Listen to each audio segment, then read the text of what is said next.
नमस्कार। एक छोटी सी कहानी से आज की चर्चा की शुरुआत करते हैं। यह कहानी आप और हम कभी न कभी पढ़े होंगे, लेकिन आज उस कहानी के अध्यात्म को हम जानेंगे। उस कहानी के अंदर छिपे हुए मतलब को हम जानेंगे। एक राजा है, उसके 3 बच्चे हैं। उसका उसका 3 बेटा है। राजा बूढ़ा हो चुका है।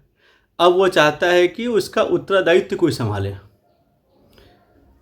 अब वो तीनों बेटे में से किसको उत्तरदायित्व दे, इस पर उसको कन्फ्यूजन है। इस पर वो संदेह में है कि किसे दिया जाए। तो राजा ने तरकीब निकाली। तीनों बेटे को बुलाया और तीनों बेटे को एक एक बोरी गेहूं दिया और बोला कि मैं कहीं बाहर जा रहा हूँ, मैं 2-3 साल के बाद आऊँगा, मैं कुछ दिनों के बाद आऊँगा, आप लोग इसको संभाल के रखना। पहला बेटा ने क्या किया, उस गेहूं के बोरी को लिया और अलमीरा में बंद कर दिया, बड़े ताला लगा के, ताकि कोई चोरी न कर ले। दूसरा बेटा ने क्या किया, गेहूं को तो लिया, बट वो पहले बेटा की तरह नहीं किया। उसने गेहूं को लिया और गेहूं को ले जाके खेत में फेंक दिया, बिना खेत की सफाई किए हुए। उसमें पत्थर था, कंकड़ था, घास थे, फूस थे, बिना कोई सफाई किए हुए उस खेत में उस गेहूं को डाल दिया, यह सोच के कि इसमें तो गेहूं आ ही जाएंगे। और तीसरा बेटा ने क्या किया, जो सबसे छोटा था, वह बहुत समझदार था। उसने पहले अच्छे से खेत की सफाई की, कंकड़ पत्थर साइड किए, बड़े बड़े घास को साइड किए और गेहूं के दानों को उस खेत में बो दिया। राजा 3 साल के बाद आता है। पहले बड़े बेटे से पूछता है कि वो गेहूं कहाँ गया। बड़ा बेटा अलमीरा खोलता है। अलमीरा खोल के वो गेहूं जैसे ही निकालता है तो गेहूं पूरा ख़राब हो गया था। गेहूं अब भूसा बन गया, तो उसमें अब कुछ नहीं था। राजा ने कहा कि जब तुम एक छोटे से गेहूं के दाने को संभाल नहीं सके तो इस राज को क्या खा के संभालोगे, तो तुम राजा बनने लायक नहीं हो। फिर उससे छोटे वाले बेटे के पास गया, पूछा। बीच वाले बेटे के पास गया, पूछा गेहूं कहाँ है। उसने कहा कि मैंने तो खेत में फेंकवा दिया था, देखते हैं खेत में क्या हुआ है। जब वहाँ पर जाते हैं खेत में तो देखता है कि उस खेत में कुछ भी नहीं हुआ, गेहूं के एक भी नहीं थे, गेहूं का एक भी पौधा नहीं आया था, क्योंकि खेत की तो सफाई हुई नहीं थी। तो राजा ने कहा कि मैंने तुमको जो दिया तुमने उसको भी ख़त्म कर दिया, तुम भी राजा बनने के लायक नहीं हो। फिर आ जाता है तीसरे बेटे के पास में। तीसरा बेटा कहता है, तीसरा बेटा अपने खेत में ले गया था और जितने गेहूं दिए थे राजा ने, उससे 1000 गुना अधिक गेहूं चारों तरफ वो फैला हुआ था। खेतों का विस्तार होते जा रहा था। जिस बार जितना गेहूं हो रहा था, प्रत्येक बार फसल को काट के फिर से उस गेहूं को बो दिया जा रहा था, तो वो खेत पर खेत बढ़ते जा रहे थे और 1000 गुना विस्तार हुआ था।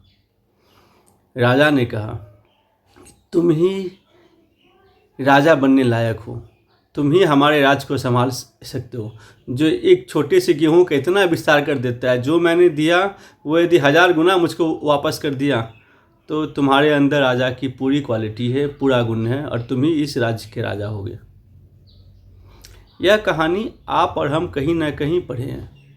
यह कहानी मैं आपसे क्यों कहता हूँ, क्योंकि यह कहानी हमारी और आपकी कहानी है। भगवान जब हमें इस पृथ्वी पर जब भेजता है तो संभावना के साथ भेजता है। उसी बीज रूप में जो संभावना है वो हमारे अंदर रहता है। जैसे उस राजा के 3 बेटे के पास गेहूं था, गेहूं का बोरी था, सबके पास सेम गेहूं थे। ऐसे ही हम लोग के पास सेम चेतना रूप में भगवान हमें इस पृथ्वी पर भेजता है।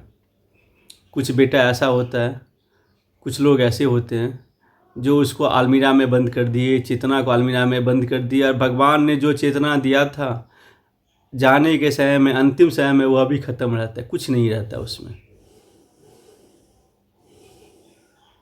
कुछ बच्चे ऐसे होते हैं जो गेहूं को तो छींट देते हैं, बट पहले ज़मीन को साफ नहीं करते। अपने अंदर का अहंकार को, क्रोध को, लालच को उसको नहीं ख़त्म करते हैं, ध्यान में नहीं उतरते हैं, होश को नहीं संभालते हैं। बिना होश को संभाले हुए, बिना ध्यान में गए हुए, बिना ज़मीन पर कुछ काम किए हुए, जिस तरीके से दूसरे वाले बेटे ने बिना कुछ किए हुए खेतों में दाने फेंक दिए, वैसे ही बहुत लोग चेतना को इस तरीके से गवा देते हैं बिना अपने क्रोध पर, बिना किसी चीज़ पर ध्यान दिए हुए, और वह चेतना व्यर्थ हो जाती है। उसका भी जब अंतिम समय आता है तो उसके पास कुछ नहीं रहता है। कुछ बेटे ऐसे होते हैं, जैसे महावीर हुए, इस पृथ्वी के बेटे, पृथ्वी के लाल महावीर हुए, गौतम बुद्ध हुए, रजनीश हुए, भगवान श्री कृष्ण हुए, जो जितना बीज की संभावनाएं परमात्मा ने दिया था उसका हजारों गुना विस्तार कर देते हैं।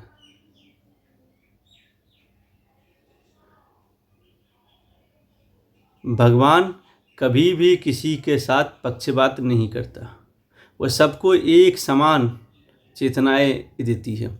जितनी चेतनाएं और जितनी समझ भगवान महावीर के पास थे, बुद्ध के पास थे, कबीर के पास थे, नानक के पास थे, रैदास के पास थे, उतना ही समझ हम सभी के पास है।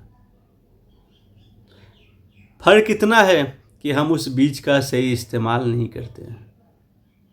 हम फसल को काटते नहीं है, भगवान का दिया हुआ जो फसल है नहीं उसको काटते नहीं, उसका विस्तार करते हैं। हम उसको अलमीरा में बंद कर देते हैं, चेतना को पूरे तरीके से बंद करके उस चेतना को नष्ट कर देते हैं। मेरा सिर्फ एक कहना है आपसे, स्वयं को जानो, चेतना का विस्तार करो।